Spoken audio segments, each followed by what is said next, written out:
All right, today we are talking about land navigation.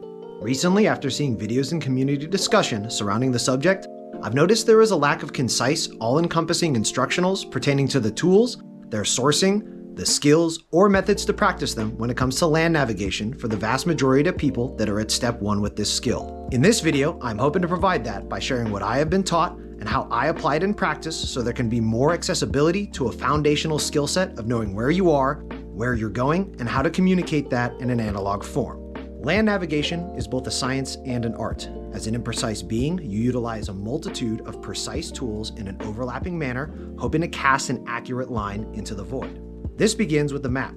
There are a dizzying number of map or grid formats used by different people, organizations, or government agencies. To keep things clean and standardized, I use the USNG, United States National Grid System, which mirrors the MGRS Military Grid Reference System. The best free way to source these maps is at CalTopo.com. To create and print these maps, we begin at CalTopo.com by clicking the Start Mapping button.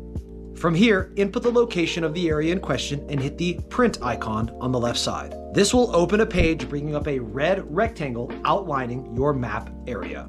Once placed over the proper area, in the left column, we are going to adjust our settings to 8.5 by 11 for standard letter paper, set our scaling at 1 25 thousandths, set our grid lines to USNG at 1 kilometer, with the datum being WGS 84. We are then going to the right column to customize our map based on the important features we want it to show. For me, a basic map begins with a topo base layer, setting the shaded relief between 60 and 70, and either a hybrid or imagery base layer set at 50, depending on whichever gives better imagery of the area's vegetation. Then I select contours by going to the settings, scrolling down to select the allowance of the 10-foot contours, then backing out to select those 10-foot contours. Then I select the map builder overlay. Then I simply select generate PDF and my map is ready to print. The PDF already has the scaling set, so when printing at home or at locations like Kinko's, make sure to set the paper width and then turn off the printer's scaling, or else your maps will be inaccurate. Once we have our map, we need our tools. This consists of a NATO protractor, a compass with the ability to sightline while reading the degrees, a small notebook, and a precise pencil. I prefer mechanicals. For quality of life, I would also recommend a straight edge, some form of backer, and a neat bag to place it all in around your neck for easy access when practicing or as the designated navigator. Now that we have our map and our tools, let's make sense of how to use them with our points. In its totality, a USNG point looks like this. Think of each set of these digits as a magnifier zooming in closer to the real location on the map. 4 digits gives us within 1,000 meters, 6 digits within 100 meters, 8 digits within 10 meters, and 10 digits within 1 meter. In reality, for our purposes with analog tools, we're going to simplify that down to the 8-digit reference so it looks like this. Now these digits are read in pairs and either communicated or applied in sequence. That may seem confusing, but let's plot some points so you can see that the application is quite simple. With our example map here, let's plot a couple of points to determine our direction to travel between them. Our start point will be, to make this number useful to me, I first bracket the 8 digits relevant to our analog land navigation. Then plot the pairs in sequence using our protractor, always going right then up. Our first pair is 0, 8, and 22. So we go right to our 0, 8, then up to our 22. When these numbers combine, they provide a crossroads on the grid. When that occurs, it is always the grid square right and up of that crossroads that is defined by the crossroads, and thus the one we use our protractor to plot our next set of numbers, 42 and 35. Make sure you can read the words on your protractor to ensure it is oriented correctly. Then, align our scaling tool with our grid beginning at the crossroads created by our first pair. Then, I move right to our first number, 42, then up to our second number, 35, while I will make a small mark representing our point on the map.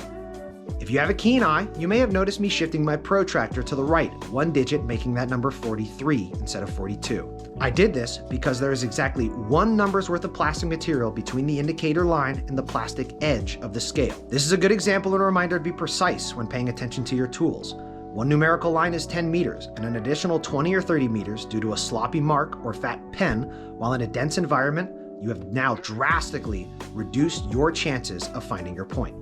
The second point is from earlier. After bracketing for relevant numbers, we take our first pair of 0, 7, and 24, going right to 0, 7, then up to 24. I orient and place my protractor on that crossroads, then with the second set of numbers, 18 and 65, go right 18 and up 65, placing my point. To determine the direction of travel from our start point to our second point, I need to find the grid azimuth.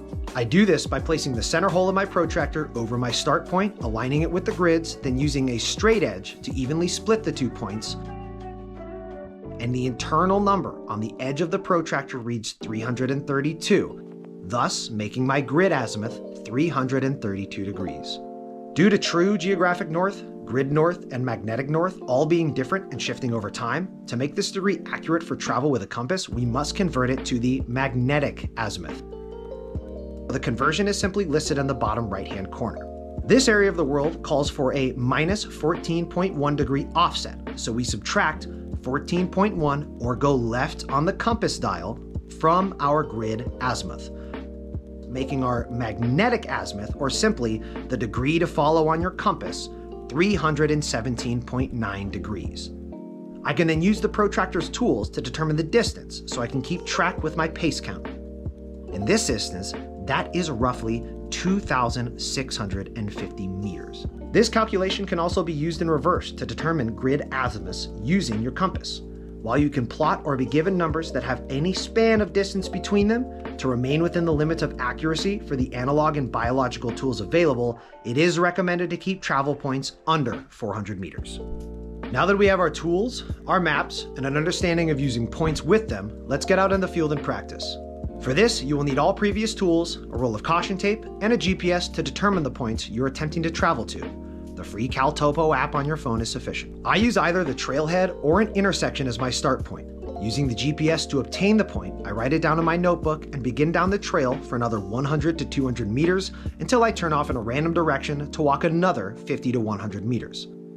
I then place a strip of tape around the nearest tree, log the point in my notebook, return to the trail, and repeat. I do this until I have 10 to 12 points marked so I can mix and match them during different training sessions. I prefer to do this prep separately or as part of a ruck. If you practice these skills, you will realize land navigation takes quite a bit of time, and any rushing caused by loss of daylight will interrupt getting good reps. The next step is to calibrate yourself and your tools. Every location has different terrain, every compass reads differently, and every person moves in their own manner. Each individual must determine all of these factors to be accurate in implementation. This begins with determining this location's pace count.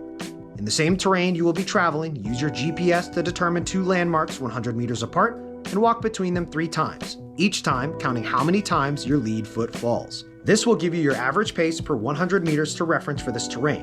The more reps you get in different terrains through different seasons, the more you will be able to calibrate your understanding of your pace. The next step is to determine which direction you will naturally move.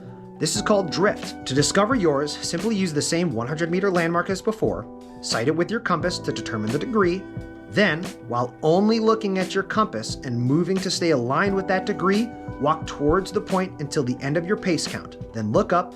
You will be anywhere from 0 to 20 meters to the left or right of your landmark, giving you your natural drift. The terrain of the location is going to determine your route and dictate whether you are going to dead reckon, travel directly at or to your point, or have to place smaller points based on landmarks to move around obstructions to your point. Once I have my points plotted and my route selected, I will calculate and convert my azimuths along with my distances between each point. Then, we're off to the races. While I am but an amateur, I will share some of the methods I use that have helped me remove human error to make my land navigation more accurate. There are many ways to hold a compass, but for me, this is my preference that maintains consistency in keeping the compass level and degree movement minimal while keeping the tool as far away as I can from kit that will interfere with it. When moving to a point I cannot see from a known point I am on, I will sight my compass to align with my magnetic azimuth, searching for a landmark ideally 75 to 100 meters away. After confirming the landmark's alignment with the degree 3 or 4 times, I will visually lock onto the landmark and travel to it, keeping track of my pace until I reach it, where I will then place myself on the other side of the landmark with my back against it, noting down my pace count for that section in my notebook, raising my compass, and then repeating the process until my pace count ends, arriving near my point or far enough away from it to use the GPS to determine how far off I am, and what I did wrong so that I can improve. This is a very basic way to begin honing your navigational skills that should be expanded upon using larger areas,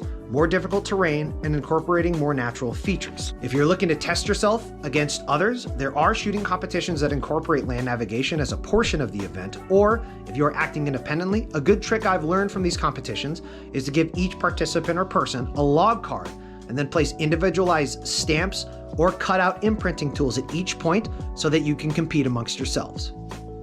I hope this was helpful. See you next time.